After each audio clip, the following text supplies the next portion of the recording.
घरातील सगळे वाद संपू दे आणि पवार कुटुंब पुन्हा एकत्र येऊ दे. उपमुख्यमंत्री अजित पवारांच्या आईचं पंढरपूरच्या विठ्ठलाला साकडं.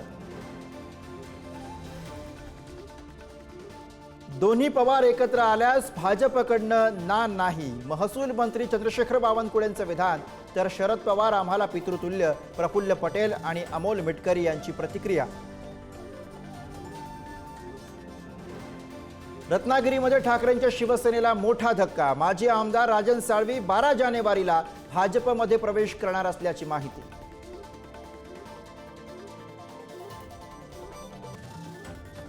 राज्यातल्या स्थानिक स्वराज्य संस्थांच्या निवडणुका नवीन वर्षात. 22 जानेवारीला सुप्रीम कोर्टामध्ये सुनावणी.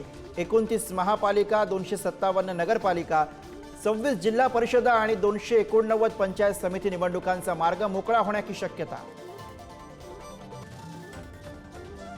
क्रीडा संकुल घोटाळ्यामधील हर्षकुमार क्षीरसागरला अटक.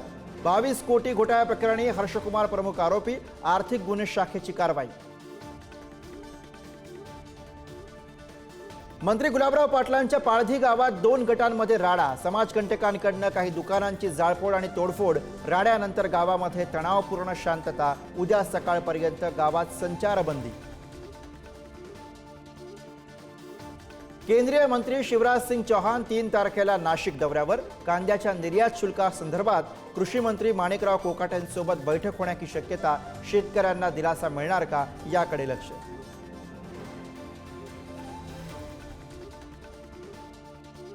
महिला नक्षल नेता तारकासह 11 नक्षलवाद्यांचं मुख्यमंत्री फडणवीसांच्या उपस्थितीमध्ये आत्मसमर्पण. लवकरच दक्षिण गडचिरोली नक्षलमुक्त करणार फडणवीसांचा निर्धार.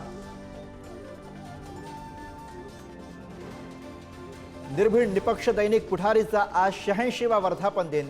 कोल्हापूर आणि ठाण्यासह विविध आवृत्त्यांचा वर्धापन दिन सोहळा. सांस्कृतिक कार्यक्रमांचंही आयोजन.